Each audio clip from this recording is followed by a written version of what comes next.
The small silver ship drifted silently through the dark void between stars. Inside its cramped control room, 4 alien beings worked quietly at their stations. The ship had been traveling for 3 months, heading toward a small yellow star that their computers had marked as interesting. Rack stretched his long blue arms and looked at the star chart floating above his console. As the mission leader, he had seen many worlds before. Most of them were empty rocks or gas clouds. Sometimes they found planets with simple life forms, like plants or small animals. Very rarely they discovered worlds with intelligent beings, but those were usually primitive creatures living in caves or small villages.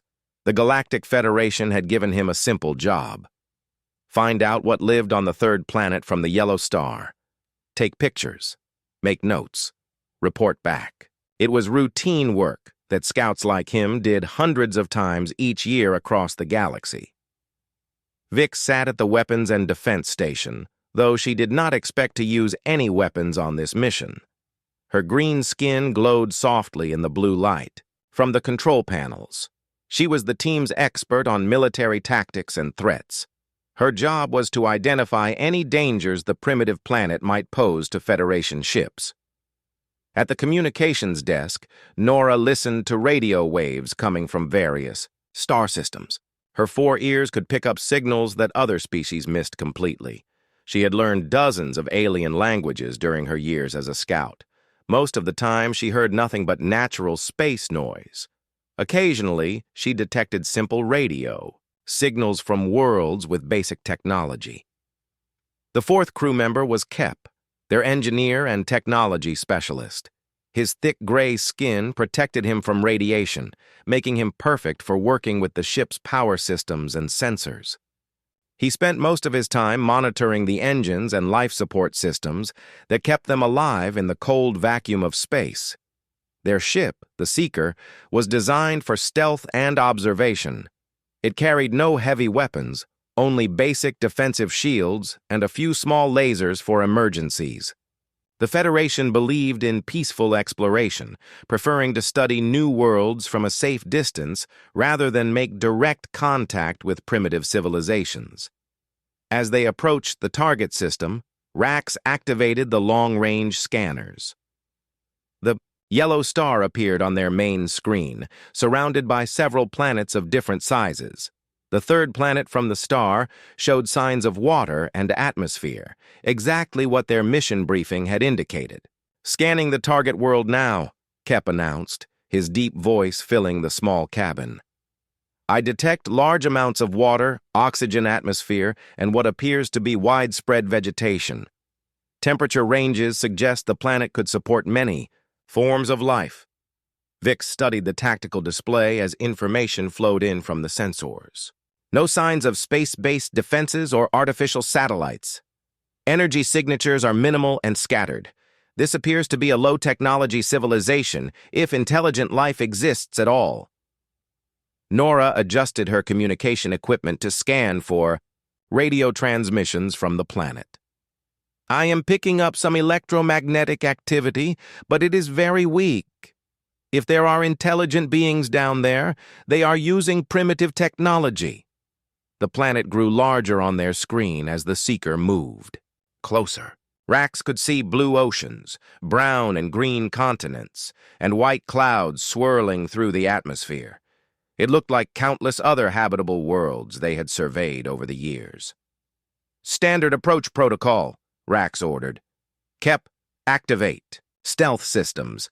Vix, prepare passive sensors only. We observe but do not interact. Nora, monitor all communication frequencies for signs of intelligent transmissions." The ship's stealth field engaged, making them invisible to most forms of detection. They had used this technology thousands of times before. Primitive civilizations never possessed sensors advanced enough to see through Federation cloaking systems. Kep guided the ship into a stable orbit high above the planet's atmosphere. From this distance, they could use their sensors to study the surface without risking detection. Their instruments could see through clouds and darkness, creating detailed maps of continents and oceans. The first scans revealed exactly what they expected: Large land masses covered with forests, grasslands, and mountains, vast oceans filled with what appeared to be marine life. Weather patterns showed a healthy, active atmosphere. Everything suggested a young, vibrant world that might harbor primitive life forms. Beginning detailed surface analysis, Kep reported. Initial scans show widespread biological activity. There are definitely life forms down there, though I cannot yet determine their level of intelligence or technology. Rax settled, back in his command chair, preparing for what he expected would be a routine few days of observation and data collection. After they gathered enough information, they would return to Federation space with another standard report about another unremarkable world. The crew worked methodically through their checklist.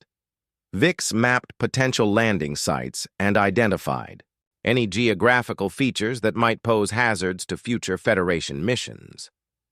Nora continued scanning radio frequencies, hoping to detect signs of intelligent communication. Kep ran detailed atmospheric and geological scans to assess the planet's resources and stability. Hours passed quietly as they orbited the unknown world. The planet rotated slowly beneath them, revealing new continents and oceans as day turned. Tonight across its surface, city lights began to appear in the dark areas, scattered like tiny stars across the land masses. Interesting, Nora murmured, adjusting her instruments. Those lights suggest some level of technology, possibly early, electrical systems or controlled fire use. Still very primitive, but more advanced than we initially expected. Rax nodded, making notes in his mission log. It was not unusual to find civilizations that had discovered fire or basic metalworking. The Federation had encountered hundreds of such species during its expansion across the galaxy. As night fell across more of the planet's surface, more lights appeared. Patterns began to emerge that suggested organized settlements connected by what might be roads or transportation networks. The civilization below appeared more developed than their initial scans had indicated. Continue observations, Rax ordered. Document everything but maintain our distance. We need a complete picture before we report back to the Federation. None of them suspected that their routine survey mission was about to become something far more significant than they had ever imagined. The sun was rising over the planet below when Kep first noticed something strange. He had been monitoring the surface for 12 hours, watching the normal patterns of day and night across the continents. But as morning light spread across one of the larger land masses, his sensors detected movement that made no sense. Thousands of metallic objects were racing across the surface at speeds that should have been impossible for a primitive civilization. The objects moved along precise paths, following what appeared to be a vast network of roads that connected every major settlement on the continent. "Rax, you need to see this," Kep called out, his voice filled with confusion. "The surface scans are showing vehicular movement far beyond what our initial assessment suggested." The mission commander floated over to Kep's station and studied the displays. Bright dots moved across the surface map like streams of light, following intricate patterns that covered entire continents. The speed indicators showed velocities that even some Federation vehicles could not achieve. "Could your sensors be malfunctioning?" Rax asked, though he knew Kep was too experienced to make such basic errors. "These readings suggest they have developed advanced transportation technology." Kep ran a full diagnostic on his equipment while the rest of the crew gathered around his station. All systems checked out perfectly. The readings were accurate, which meant the civilization below had somehow developed technology far more advanced than they had initially believed. Vix studied the tactical implications while Nora focused her communication arrays on the planet's surface. What they discovered next made their initial surprise seem minor compared to the full scope of what existed below. "I am detecting radio transmissions across hundreds of different frequency bands," Nora reported, her 4 ears twitching with concentration. "The communication networks appear to span the entire planet. They have achieved global connectivity." This was impossible according to everything the Federation knew about primitive civilizations. Species typically required centuries to develop planet-wide communication systems, and only after they had mastered spaceflight and established orbital infrastructure. The radio signals Nora intercepted carried voices speaking in dozens of different languages, all transmitted simultaneously across vast distances. The complexity and volume of communications suggested a highly organized global civilization with millions, perhaps billions, of intelligent beings. Run deep sensor sweeps of the major population centers, Rax ordered. I want to know exactly what we are dealing with down there. As their sensors penetrated deeper into the planet's surface, the true extent of the civilization's development began to emerge. Massive underground complexes extended beneath every major city. Industrial facilities covered enormous areas, producing goods at a scale that rivaled Federation manufacturing worlds. Most disturbing were the energy signatures that Kep detected scattered across the planet's surface. Nuclear reactors powered cities and industrial centers, generating more electricity than entire Federation colonies typically required. The beings below had not only discovered atomic energy, but had deployed it on a planetary scale. These energy readings are incredible, Kep reported, studying the data streams flowing across his displays. They have hundreds of nuclear facilities operating simultaneously. The power output suggests an industrial capacity we typically only see in advanced spacefaring civilizations. Vix focused her sensors on what appeared to be military installations, though she was having difficulty believing what her equipment was telling her. Massive complexes filled with vehicles and equipment covered portions of every continent. The scale of military organization visible from orbit exceeded anything she had encountered in her years as a tactical analyst. There are armed forces positioned across the entire planet, she announced, her voice tight with concern. Not just local militias or tribal warriors. These appear to be organized armies with standardized equipment and coordinated command structures. The crew worked through the day, gathering more information that continued to challenge their assumptions about the world below. Transportation networks carried not just civilian traffic, but also military convoys moving massive amounts of equipment between bases. Communication networks carried military transmissions alongside civilian broadcasts, all encrypted with codes that Nora found surprisingly sophisticated.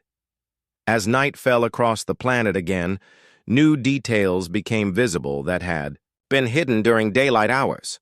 What they had initially dismissed as simple city lights were actually complex networks of illumination that extended far beyond any urban centers they had previously encountered. The population distribution is unlike anything in our databases, Rax observed, studying the patterns of light spreading across the dark continents. They have achieved urbanization on a scale that typically requires centuries of technological development. The lights revealed transportation systems that connected settlements across vast distances, industrial complexes that operated around the clock, and what appeared to be extensive military facilities that remained active during all hours of day and night. Nora had been analyzing the radio transmissions for patterns and content. What she discovered added another layer to the mystery of this supposedly primitive world. The beings below were not just communicating locally, but were coordinating activities across their entire planet in real time. Their communication networks are carrying massive amounts of data, she reported. Technical specifications, scientific research, industrial coordination, military logistics. This is not a primitive civilization. This is a highly advanced technological society. The implications of their discoveries were starting to sink in as the crew compiled their observations. The world below had somehow developed advanced technology, global civilization, and planetary-scale infrastructure without achieving spaceflight. This violated every pattern the Federation had observed during thousands of years of galactic exploration. We need to move to a lower orbit for more detailed scans, Rax decided. Our initial assessment was completely wrong. We need to understand exactly what kind of civilization exists down there before we report back to Federation Command. Kep began adjusting their orbital position, while Vix prepared more sophisticated sensor arrays. None of them suspected that Their closer approach to the planet would reveal capabilities that would fundamentally change their understanding of the beings living on the world below. Dawn was breaking over a massive ocean when the Seeker moved into its new lower orbit. From this closer position, their sensors could penetrate deeper into the planet's atmosphere and reveal details that had been invisible from their previous altitude. What they discovered in the first hour of enhanced scanning changed everything they thought they knew about warfare. Hundreds of aircraft filled the skies above every continent. These were not simple flying machines, but sophisticated. Military vessels equipped with weapon systems that made VIX's tactical computers work overtime trying to classify them. Fighter jets moved through the atmosphere at speeds approaching what Federation aircraft could achieve, performing maneuvers that demonstrated remarkable engineering and pilot skill. "The aerial activity is intense," VIX reported, watching streams of data flow across her displays. "They have thousands of military aircraft in operation simultaneously. The coordination required for this level of air traffic suggests extremely advanced command and control systems." But the aircraft were just the beginning. As Kep adjusted their sensors to scan the planet's oceans, he discovered naval forces that covered every major body of water. Massive ships moved across the seas, some larger than Federation cruisers, armed with weapon systems that registered as serious military hardware. "Their naval forces are enormous," Kep announced, studying the ocean scans. "I count hundreds of major warships plus thousands of smaller vessels. They have achieved complete naval dominance of their planet's waterways." The most shocking discovery came when their sensors penetrated beneath the planet's surface. Underground facilities extended deep into the earth beneath every continent, connected by tunnel systems that spanned thousands of kilometers. These were not simple mines or shelters, but massive military installations designed to survive the most devastating attacks. "The underground complexes are incredible," Rax observed, studying the three-dimensional maps their sensors were generating. "They have built an entire secondary civilization beneath the surface of their planet. The construction effort alone would require the resources of multiple Federation worlds." Vix focused her instruments on what appeared to be missile storage facilities scattered across the continents. The energy signatures from these installations made her previous concerns about the planet's military capabilities seem minor by comparison. I'm detecting weapon storage sites that contain nuclear warheads," she reported, her voice filled with disbelief. "The yield signatures suggest explosive power equivalent to our most advanced military hardware. Some of these weapons appear capable of destroying entire cities." The crew worked frantically to catalog the military infrastructure visible from their orbital position. Every scan revealed new layers of defensive preparation that exceeded anything they had encountered during years of galactic exploration. Transportation networks carried not just civilian traffic, but constant streams of military equipment moving between bases. Supply lines connected every military installation on the planet, ensuring that forces could be supplied and reinforced regardless of local conditions. "They have militarized their entire transportation infrastructure," Kep observed, tracking convoy movements across the continents. "Every road, railway, and shipping route can support military operations. This level of logistics integration suggests they have been preparing for large-scale warfare for decades." Communication networks carried encrypted military transmissions alongside civilian broadcasts, all coordinated through command centers that operated with efficiency matching Federation military installations. The beings below had not just developed weapons, but had created integrated command structures capable of coordinating planetary defense. Most disturbing was the discovery of weapons systems that even Federation forces would respect. Energy weapons. Installations dotted the landscape, their power signatures indicating directed energy capabilities that could threaten spacecraft. Ground-based missile systems with intercontinental range provided overlapping coverage of the entire planet. "They have created multiple layers of planetary defense," Vix reported, studying the tactical analysis her computers had generated. "Air defense systems, ground-based weapons, naval forces, and what appears to be early space defense capabilities. Any invasion force would face coordinated resistance from multiple threat vectors simultaneously.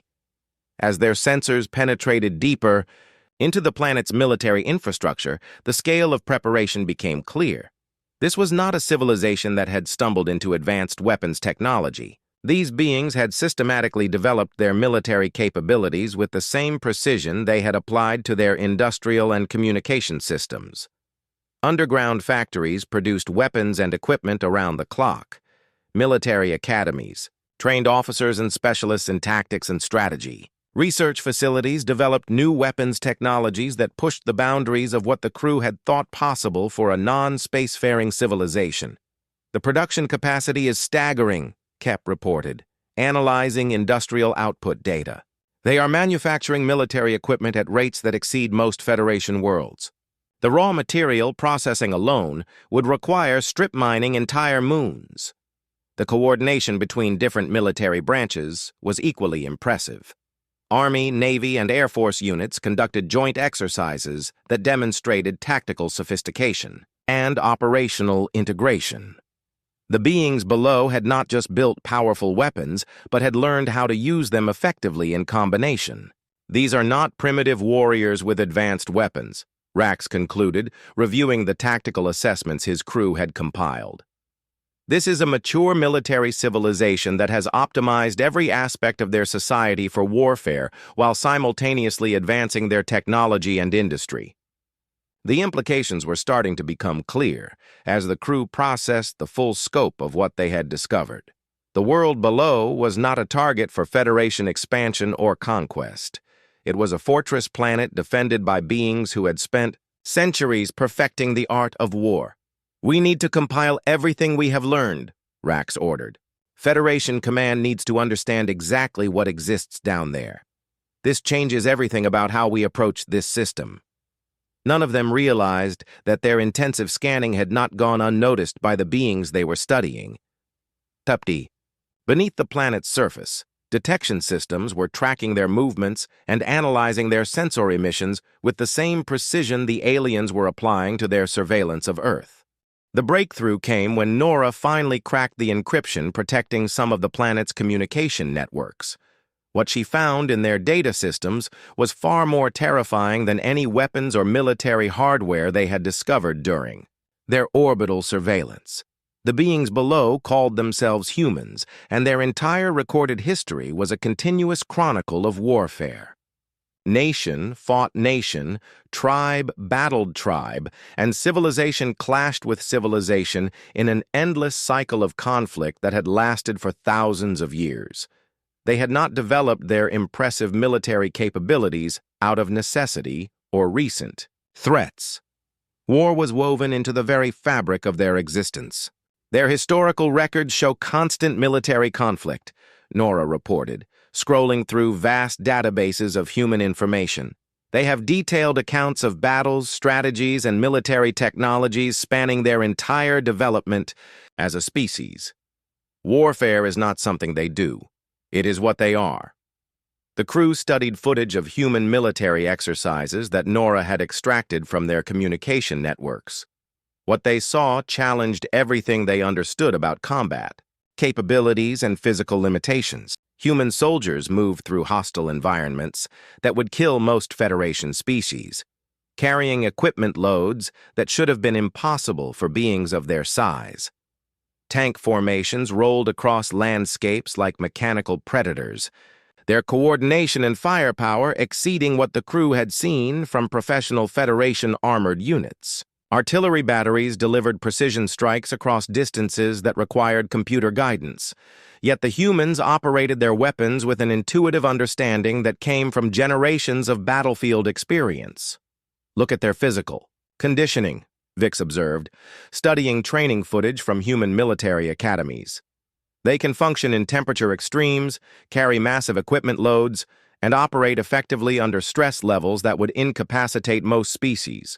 They have literally evolved for warfare." Fighter jets performed aerial maneuvers that generated gravitational forces strong enough to crush most alien species. Human pilots not only survived these conditions, but executed complex tactical maneuvers, while experiencing physical stress that should have rendered them unconscious. Their aircraft pushed the boundaries of atmospheric flight in ways that Federation engineers had never attempted. The most disturbing revelation was how humans had integrated warfare into their civilian development. The same industrial systems that produced consumer goods could be rapidly converted to military production. Transportation networks designed for commerce could instantly support military logistics. Communication systems built for entertainment and business carried military traffic with equal efficiency. They have created a dual-use civilization, Kep realized, analyzing the industrial and infrastructure data. Every major system serves both civilian and military purposes. They can convert their entire society from peacetime to wartime operations within days or weeks. Scientific research facilities developed new weapons technologies alongside medical advances and space exploration programs. Universities that taught literature and philosophy also trained military strategists and weapons designers. The humans had somehow managed to maintain their cultural development while simultaneously perfecting their capacity for destruction. Their military training programs revealed a level of tactical sophistication that impressed even experienced Federation officers. Human military academies taught not just weapons operation and battlefield tactics, but also strategic planning, logistics coordination, and leadership under extreme stress. They approached warfare as both an art and a science. These are not amateur soldiers with advanced equipment, Vix concluded, reviewing footage of human special forces operations. These are professional warriors whose training and capabilities rival the best units in the Federation military. Some of their tactics are more advanced than what we teach in our own academies. The crew discovered that humans had militarized space exploration as well. Their satellite networks served multiple purposes, providing communication, navigation, surveillance, and weapons guidance capabilities. What appeared to be scientific research stations were actually dual-use facilities that could support military operations in the vacuum of space. Most impressive was their approach to defensive preparation. Humans did not just build weapons and train soldiers. They had created entire industries dedicated to military logistics, intelligence gathering, and technological development. Their defense capabilities extended from individual combat skills to strategic planning that covered entire continents. The psychological profiles are fascinating, Nora reported, analyzing human cultural data. They treat military service as an honor rather than a burden. Their warriors are respected members of society, not a separate class. This suggests a species that has embraced warfare as a natural and necessary part of their existence. Even their entertainment and cultural products celebrated military themes. Movies, books, games, and music glorified warfare, tactical thinking, and military heroism. Human children played with toy weapons and military vehicles, learning the basics of combat strategy before they could read. War was not something imposed on their society, but something their society actively cultivated. The scope of their preparation became clear as the crew compiled their analysis. Humans had not just developed impressive military technology. They had created a civilization optimized for warfare while maintaining all the benefits of advanced science, industry, and culture. They were simultaneously peaceful enough to build a global civilization and warlike enough to defend it against any conceivable threat. This explains everything we have observed, Rax concluded, studying the comprehensive profile his crew had assembled. The massive military infrastructure, the advanced weapon systems, the coordinated defense networks. These beings have spent their entire evolutionary history preparing for war. The realization sent chills through the crew as they contemplated the implications. The Federation had encountered warrior species before, but none that had achieved such a perfect balance between military capability and technological advancement. Most species focused on either warfare or development, not both simultaneously. We need to reconsider our entire approach to this system, Vix warned, reviewing. tactical assessments that painted an increasingly concerning picture. These humans represent a military threat unlike anything in Federation databases. They have the weapons, training, and mentality to fight wars we cannot even imagine. The crew continued their analysis, but each new discovery reinforced the same conclusion. Earth was not inhabited by a primitive civilization that could be easily contacted or conquered. It was home to a warrior species that had turned their entire planet into a fortress, defended by beings whose capacity for warfare exceeded everything the Federation had encountered during centuries of galactic exploration. The first warning came from Kep's sensor station at Aero 347 ship time. Multiple objects had launched from the planet's surface and were accelerating toward their position with concerning velocity and precision. The humans had not only detected their presence, but were actively responding to their surveillance mission. "We have incoming contacts," Kep announced, studying the trajectory plots appearing on his displays. "Multiple launch vehicles from different surface locations, all converging on our orbital position. They know exactly where we are. This should have been impossible. The Seekers' stealth systems had never been penetrated by a non-spacefaring civilization. Their cloaking technology was designed to hide Federation ships from sensors far more advanced than anything primitive worlds typically possessed. Yet somehow, the humans had detected their presence and were taking action. Rax moved quickly to his command station while Vix analyzed the approaching objects.